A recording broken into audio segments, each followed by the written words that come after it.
Boa noite, pessoal. Eu espero que todos vocês estejam muito bem. Nessa semana, após a V1, nós estudamos crédito tributário e lançamento, né? Crédito tributário e lançamento é um assunto muito importante para a V3, e para a V2 e para a V3, porque ele prepara a gente para certamente o assunto mais, digamos assim, complexo da matéria de direito tributário. Direito Tributário 2, qual seja suspensão, extinção e exclusão do crédito tributário. Então, é muito importante que a gente se atente a algumas regras aqui do lançamento e do crédito tributário para não ter problema quando a gente for estudar mais, de forma mais aprofundada, as hipóteses de suspensão, extinção e exclusão do crédito tributário. Pois bem, o artigo 139 do CTN determina que o crédito tributário decorre da obrigação principal e tem a mesma natureza desta. Gente, quando ocorre o fato gerador, ou seja, a materialização da hipótese de incidência, que é uma norma abstrata que prevê um certo comportamento, né, sempre bom lembrar, hipótese de incidência, ser proprietário de veículo automotor. Aí o que é que eu faço? Eu compro um veículo automotor e me torno proprietário. No momento em que eu compro e me torno proprietário, eu passo a realizar o fato gerador de uma hipótese de incidência prevista na lei do ICMS, do IPVA, perdão, que é o Imposto sobre Propriedade de Veículo Automotor. Nasce daí a obrigação tributária que a gente vem estudando. Porém, só porque nasceu a obrigação tributária, não quer dizer que eu automaticamente deva pagar alguma coisa. O lançamento é justamente essa atividade da administração pública, do fisco, que faz com que, da avaliação do, do fato gerador, da existência do fato gerador, da análise da obrigação, eu consiga dizer quanto deve, quem deve, por que deve, quanto deve pagar, quando deve pagar. Ou seja, eu torno uma obrigação tributária que está, digamos assim, num plano ainda abstrato, em algo líquido. Eu trago liquidez a isso. Em outras palavras, eu faço um boleto. O boleto tem quanto deve pagar, o vencimento, quem deve pagar, hipóteses em que o não pagamento seja uma multa, juros, correção, etc. Então, o lançamento, dito de uma forma até um pouco mais chula, é o quê? É o cara fazer o boleto, né? Ter o carro por si só faz com que a obrigação tributária surja, porque eu estou realizando um fato gerador. Mas cadê o boleto para eu pagar esse fato gerador? O boleto é o crédito, o lançamento é o que faz o boleto nascer. O artigo 140 diz que as circunstâncias que modificam o crédito tributário, sua extensão ou seus efeitos, ou as garantias ou os privilégios a ele atribuídos, ou que excluem sua exigibilidade, não afetam a obrigação tributária que lhe deu origem. Apesar do artigo 139 dizer que a obrigação tributária, que o crédito tributário, a mesma natureza da obrigação tributária, circunstâncias que alteram o crédito tributário não incidem sobre a obrigação tributária. Por exemplo, eu realizei a obrigação tributária de auferir renda. Desculpa, eu realizei o fato gerador de uma hipótese de incidência, que foi auferir renda. Portanto, incidirá sobre o meu patrimônio o imposto de renda. Só que esse imposto de renda, ele foi lançado de forma errada. Ele foi lançado a maior, portanto, eu deveria pagar 50, mas estou pagando 300. Se eu impugnar esse lançamento, a gente já vai ver isso. Se eu impugnar esse lançamento e essa impugnação for surtir os efeitos, né, que eu espero dela, ou seja, ela for procedente, eu vou ter uma alteração no crédito tributário, mas a obrigação tributária, ela se mantém inerte, certo? A obrigação tributária, ela se mantém inerte no sentido de que eu realizei um fato gerador, eu preciso pagar. A única coisa que mudou foi o quantum, ou seja, quanto eu devo pagar. Foi uma questão de crédito tributário, quanto eu devo, quanto o fisco tem de crédito perante a mim. Portanto, mudanças no crédito não mudam a obrigação tributária, apesar da obrigação tributária e do crédito tributário terem a mesma natureza, certo? O artigo 141 fala sobre as possibilidades de modificação, extinção, suspensão, exclusão do crédito tributário. E assim ele determina: o crédito tributário regularmente constituído somente se modifica ou extingue, ou tem sua exigibilidade suspensa ou excluída nos casos previstos nesta lei, fora dos quais não podem ser dispensadas, sob pena de responsabilidade funcional, na forma da lei, a sua efetivação ou as respectivas garantias. Portanto, a modificação de um crédito lançado, a extinção dele, a suspensão dele ou a exclusão dele não será feito via contrato, não será feito via o pagamento de um auditor, ela só será feita nos termos em que o Código Tributário Nacional assim determinar. Essas hipóteses, a gente, como eu falei no começo, a gente vai estudar nos próximos JETs e certamente já na próxima terça-feira a gente inicia com o professor Jório esse assunto de suspensão de crédito tributário. Então vai ficar um pouco mais para frente o aprofundamento disso. Mas só a título exemplificativo, é uma hipótese prevista no Código Tributário Nacional que a concessão de medida liminar ou de tutela antecipada em espécies de ajuizamento ordinário ou em mandato de segurança tem a possibilidade, a capacidade de suspender a exigibilidade do crédito tributário. O que é que isso significa? Significa que fiz uma obrigação tributária, eu fiz um fato gerador que faz nascer uma obrigação tributária, essa obrigação tributária virou um crédito tributário porque passou por um lançamento e eu estou sendo cobrado disso.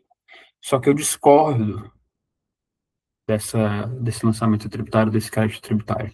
Eu posso ir tanto pela via administrativa quanto pela via judicial. E o artigo 151 do Código Tributário, ele determina que uma das hipóteses de suspensão da exigibilidade do crédito tributário é justamente a concessão de uma medida liminar ou de tutela antecipada em mandato de segurança ou outras espécies de ação judicial. Então, o código, ele prevê expressamente uma possibilidade de quê? De suspensão. Se ele prevê a possibilidade de suspensão, essa suspensão ela é válida por força do artigo 141. Em resumo, o artigo 141 apenas diz que as hipóteses de modificação, extinção, o que está em vermelhinho, modificação, extinção, suspensão, exclusão, elas são elas incidem sobre esse crédito tributário somente nas hipóteses previstas no Código Tributário Nacional. E o que é lançamento? Pessoal, artigo 142 é um dos artigos mais importantes de todo o Código Tributário Nacional, porque ele traz muitas, muitas, muitas informações para a gente. O que é que ele diz? O artigo 142, ele diz que compete privativamente à autoridade administrativa constituir o crédito tributário pelo lançamento, assim entendido como procedimento administrativo, portanto, o lançamento é um procedimento, tendente a verificar a ocorrência do fato gerador. Lembra quando eu falei, tá, eu comprei um carro, nasce a obrigação tributária, mas cadê o boleto? O que essa autoridade administrativa vai fazer é justamente olhar para o meu patrimônio, olhar para minha carteira de motorista, para os meus documentos juntos ao Detran e ver, opa, essa pessoa virou proprietária de um carro. Ser proprietário de carro faz nascer uma obrigação tributária. Então, ele materializa isso de fato, né? Ele vê que a coisa realmente aconteceu. Então, essas coisas elas não acontecem automaticamente. Existe uma autoridade administrativa que vai analisar isso, certo? Tendente a verificar a ocorrência do fato gerador da obrigação correspondente. Determinar a matéria tributável, tá? Comprei um carro. Esse carro é tributável? Existe uma lei que permite que esse carro seja tributável? Será que há alguma lei que não autoriza a tributação desse carro? É nessa hora que a autoridade administrativa vai avaliar essa situação. Ele vai calcular quanto eu devo de tributo. ele vai identificar quem é o sujeito passivo dessa obrigação tributária, podendo ser, como sujeito passivo, o contribuinte, lembrando, aquele que pessoalmente realiza o fato gerador, ou o responsável tributário, aquela terceira pessoa que, apesar de não ter realizado o fato gerador, esta lei, o Código Tributário Nacional, determina ser ela responsável, a despeito do contribuinte, a pagar o tributo, matéria de AV1. Então, o sujeito passivo pode ser tanto o contribuinte quanto o responsável tributário. E, sendo o caso, propor a aplicação da penalidade cabível, ou seja, no lançamento também é onde vai se avaliar se houve alguma besteira. Sempre lembrando que esse propor aqui do 142 é uma tecnia legislativa. Por quê? Porque o lançamento é um procedimento administrativo em que a autoridade administrativa ela está vinculada, ou seja, ela é obrigada a realizar o lançamento. E se ela identifica alguma hipótese em que abre-se a possibilidade de multar, porque ela identificou uma infração, ela é obrigada a lançar essa multa também, certo? Como eu mencionei agora há pouco, né, atividade vinculada, a atividade administrativa de lançamento é vinculada e obrigatória, sob pena de responsabilidade funcional, ou seja, não é só o cara querer ou não querer, ele tem que fazer, sob pena de responsabilidade funcional. O artigo 143, ele determina que, quando o valor esteja expresso em moeda estrangeira, no próprio ato de lançamento, far-se-á a conversão da moeda estrangeira em câmbio nacional. E a autoridade administrativa ela vai levar em consideração justamente qual era o câmbio daquela respectiva moeda face ao real no dia da ocorrência do fato gerador.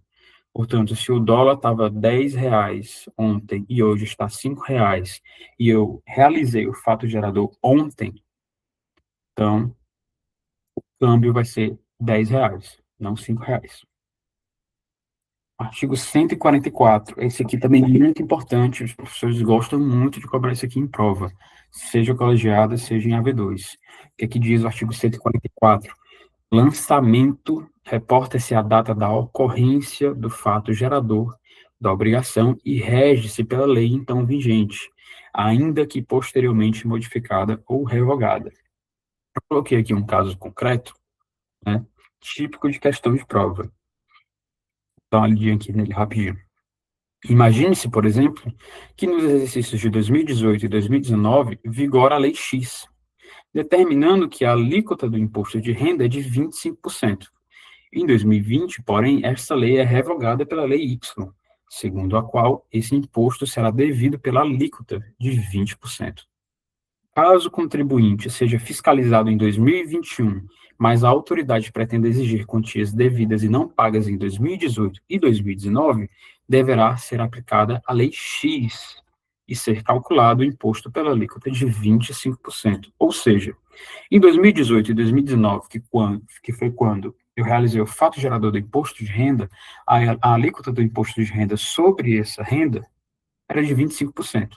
Em 2020 veio uma lei dizendo que não seria mais 25%, seria 20%. Mas o lançamento, ele se reporta à data de ocorrência do fato gerador. Portanto, por mais que a alíquota seja maior do que nos dias atuais, a autoridade administrativa ela é obrigada a aplicar a alíquota anterior, a alíquota maior, mesmo que seja prejudicial ao contribuinte. Diferentemente da multa, a multa não. A multa ela vai observar aquilo que for mais benéfico para o contribuinte. Tributário 1, a gente estuda lá no finalzinho do curso, os artigos 106 sobre interpretação, integração das normas tributárias. O artigo 106 diz que a lei aplica-se a ato ou fato pretérito, no inciso 2, tratando-se de ato não definitivamente julgado, a linha C, quando lhe comine penalidade menos severa que a prevista na lei vigente ao tempo da sua prática. Quanto às penalidades, porém, é importante lembrar que o artigo 106 do CTN impõe a aplicação retroativa da legislação mais benéfica. Portanto, no mesmo caso aqui que a gente analisou, se ao invés de uma alíquota de 25% fosse uma multa de 25%, que posteriormente passou a ser uma multa de 20%, aí a autoridade administrativa teria que aplicar a multa de 20%.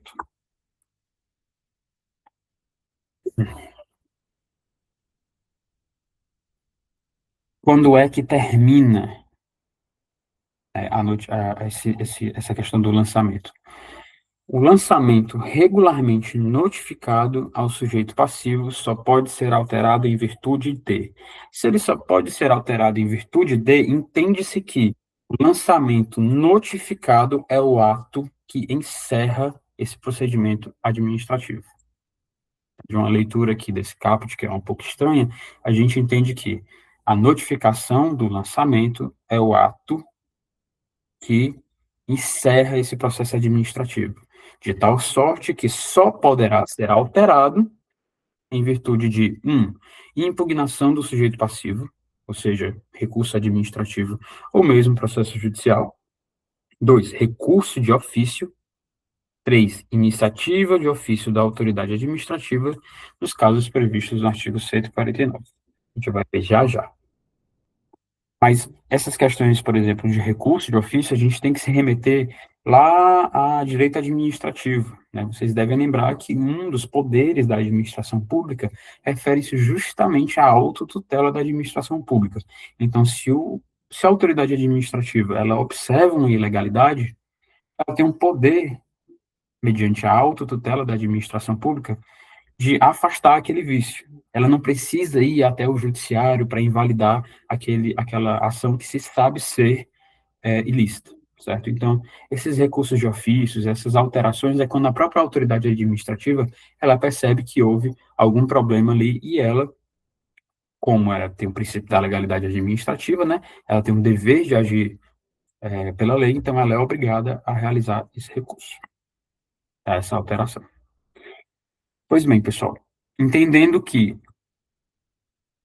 o lançamento é um procedimento administrativo que dá liquidez à obrigação tributária, portanto, tira dela aquela questão abstrata e traz essa possibilidade de exigibilidade, certo?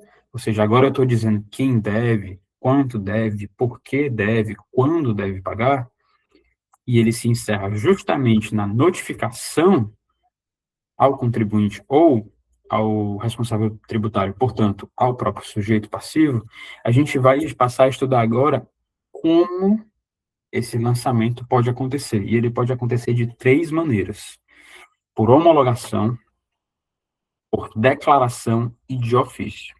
Ao meu ver, o lançamento de ofício é o mais importante, porque é um dos que mais caem na prova. Existem várias hipóteses para o lançamento de ofício, e também o lançamento de ofício é o lançamento que ele existe por si só, mas ele também ocorre subsidiariamente aos outros dois, quando o contribuinte não realiza o que ele deveria fazer para que os outros dois sejam efetivados. Isso vai ficar mais claro já já. O lançamento por ofício ele possui duas subespécies. Ele vai ser o ordinário e o revisional. Ele será o ordinário nas hipóteses do artigo 149, inciso 1, e ele será revisional nas demais hipóteses do artigo 149. E o que é que diz o artigo 149? O lançamento é efetuado e revisto de ofício pela autoridade administrativa nos seguintes casos. 1. Quando a lei assim o determine. Portanto, será de ofício o lançamento do tributo, o lançamento da obrigação tributária em crédito tributário, quando a lei determinar que assim será.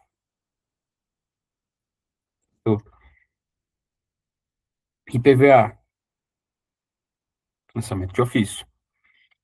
Ninguém precisa prestar informações, ninguém precisa homologar nada. De ofício, todo ano o fisco ele vai lá, vai ver qual é o valor do carro, vai ver quem é o proprietário daquele carro, vai calcular em cima da alíquota, vai emitir o boleto, vai dizer que é um sujeito passivo, vai entregar na sua casa e você pague. É lançamento por ofício. Ele mesmo faz tudo sozinho, ele não precisa da gente, do contribuinte, do sujeito passivo, para trazer nenhuma informação para ele. Inciso 2. Quando a declaração não seja prestada por quem de direito, no prazo e na forma da legislação tributária. O que o inciso 2 está dizendo? Tá. Declarar alguma coisa ao fisco e eu não declaro, então ele vai fazer isso por mim. Em resumo, é isso. Então, por exemplo, se eu compro um imóvel e no registro de imóveis eu, por exemplo, omito o valor, minto sobre o valor, digo que comprei por tanto, mas deveria ter comprado, comprei por 200 mil, mas na verdade eu comprei por 400 mil. Enfim, o que quer que seja, quando esse tipo de situação acontece, quando a declaração não é prestada de forma adequada, um tributo que deveria ser lançado por declaração do contribuinte, ele passa a ser lançado também por ofício de forma subsidiária. Portanto, pessoal, dos incisos 2 ao inciso 9, a gente tem hipóteses de lançamento por ofício de forma subsidiária, ou seja, quando há algum problema que a priori não seria de ofício, mas como teve alguma dessas hipóteses do inciso 2 a 9, então o fisco ele passa a agir de ofício para que ele não perca o tributo, né, para evitar justamente a sonegação do tributo. Parágrafo único do artigo 149 determina que a revisão do lançamento só pode ser iniciada enquanto não extinto o direito da fazenda pública. Então, isso aqui é uma proteção aliás, que o contribuinte, o sujeito passivo tem para com o fisco. É o seguinte, se o fisco tem, vamos supor, 5 anos para lançar o tributo e ele não lança, ele perdeu o direito dele caducou. Portanto, eu só posso fazer a revisão do lançamento, o fisco só pode fazer a revisão do lançamento enquanto perdurar o seu direito de realizá-lo. Passou esse prazo, passou o tempo desse direito, ele não poderá mais fazer isso. Isso vai ficar claro, muito bem claro já já quando a gente falar de lançamento por homologação.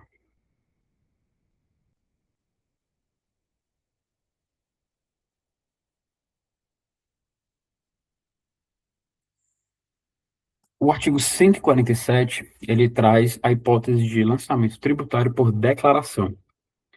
O artigo 147 determina que o lançamento é efetuado com base na declaração do sujeito passivo ou de terceiro quando um ou outro, na forma da legislação tributária, presta à autoridade administrativa informações sobre matéria de fato indispensáveis à sua efetivação. Como assim matéria de fato? Lembra que eu falei? Eu comprei um imóvel. A transferência de propriedade de imóvel, ela acontece no registro do cartório. É naquele momento ali que o Estado fica sabendo da existência de uma situação de fato, que é o que? Comprei um imóvel de fato e estou indo lá no cartório registrar esse ato. No momento em que eu faço isso, eu digo por quanto eu comprei. Quanto vale aquele imóvel? Eu paguei tanto. 200 mil reais, 300 mil reais? Então eu digo, fisco, eu comprei esse imóvel por 200 mil reais. E em cima desses 200 mil reais, você vai calcular a alíquota do ITBI, de 2%, 4%, enfim, o valor que seja do respectivo município. Certo? Que o município de Fortaleza, ele tem as regras próprias do ITBI. E aí, no momento que você compra o imóvel e registra em cartório, nasce essa questão do ITBI. É uma forma de lançamento por declaração. O fisco, ele está lá e ele espera a sua declaração para daí lançar o tributo. Ele precisa dessa informação. Então, como é que funciona? Primeiro, o sujeito passivo fornece à autoridade os elementos de fato indispensáveis à feitura do lançamento. Em segundo momento, a autoridade examina tais elementos. No terceiro momento, a autoridade efetua o lançamento dele notificando o sujeito passivo. Portanto, do lançamento vem a notificação que encerra esse procedimento administrativo. Quarto, o sujeito passivo paga ou impugna a quantia apurada pela autoridade.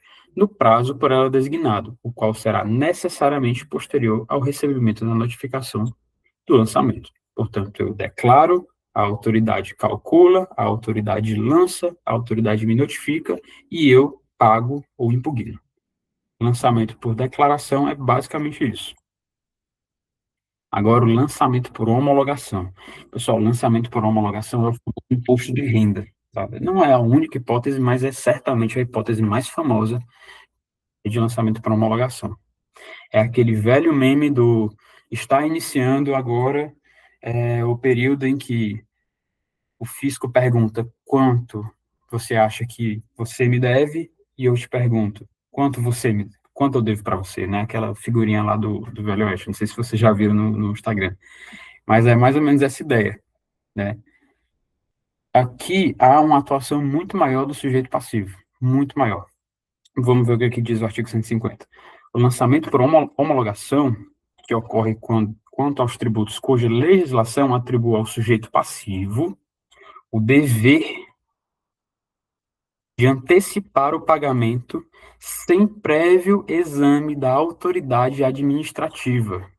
Opera-se pelo ato em que a referida autoridade, tomando conhecimento da atividade assim exercida pelo obrigado, expressamente a homologa.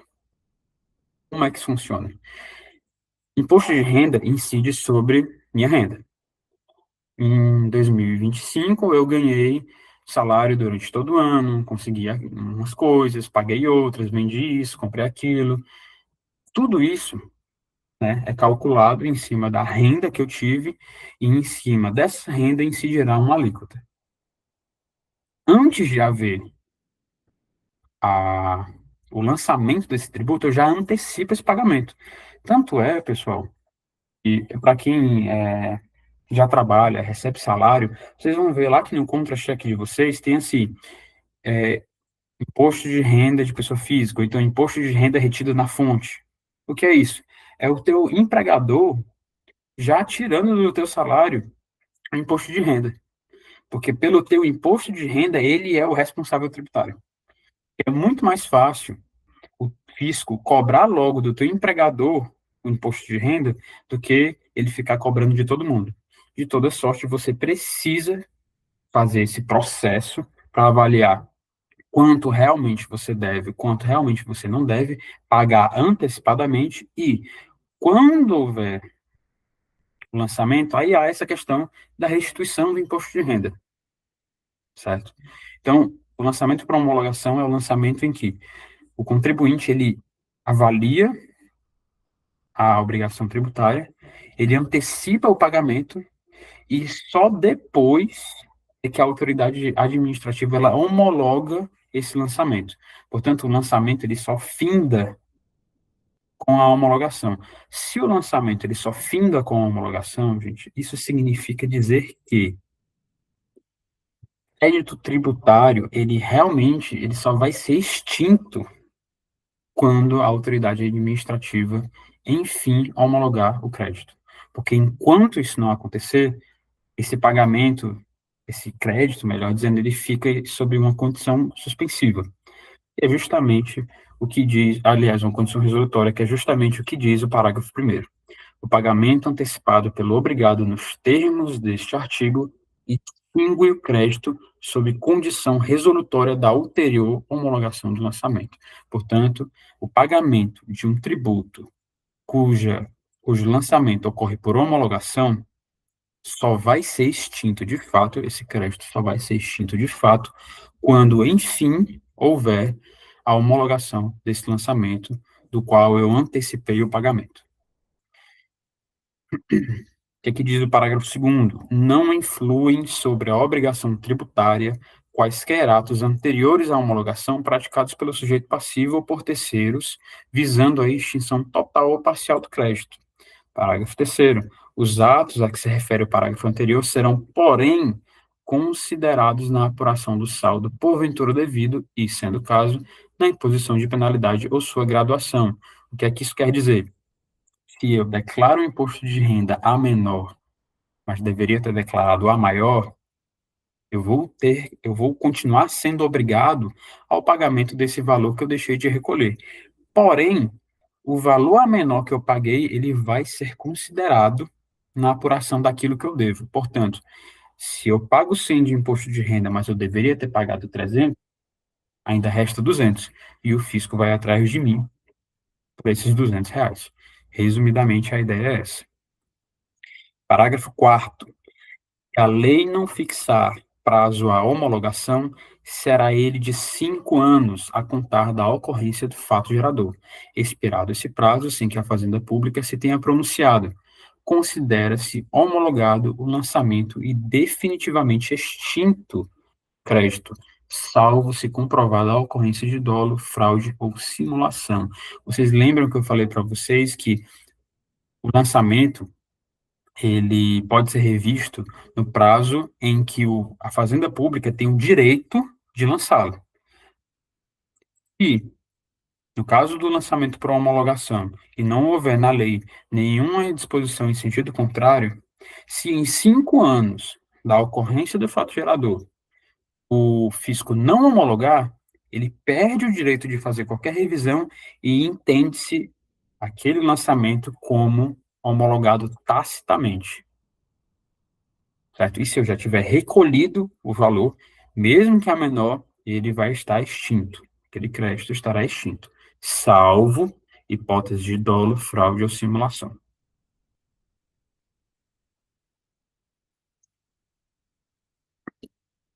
Então, gente, a questão de lançamento do crédito tributário é isso que eu tinha para dizer para vocês. É muito importante, tá, que vocês revisem esse assunto aqui que a gente veio comentando, mas aqui a gente repisou os pontos mais importantes trabalhados em sala de aula e os pontos mais importantes cobrados em prova. Esse material aqui, ele estará disponível no grupo para vocês. Existem aqui alguns entendimentos doutrinários sobre os temas, né, algumas coisas que eu trago direto da doutrina, então se vocês quiserem ler esse material para aprofundar alguma coisa, é isso. No final de semana, dos dias 28 ou 29, eu vou disponibilizar um questionário para que quem assista eventualmente o GED no canal do YouTube e queira marcar presença, é só fazer lá o questionário, que quando terminar eu vou ver quem fez o questionário e vou dar a presença no GED, tá certo? E é isso, pessoal. Muito obrigado a vocês que estão presentes até aqui. Tenham uma ótima noite.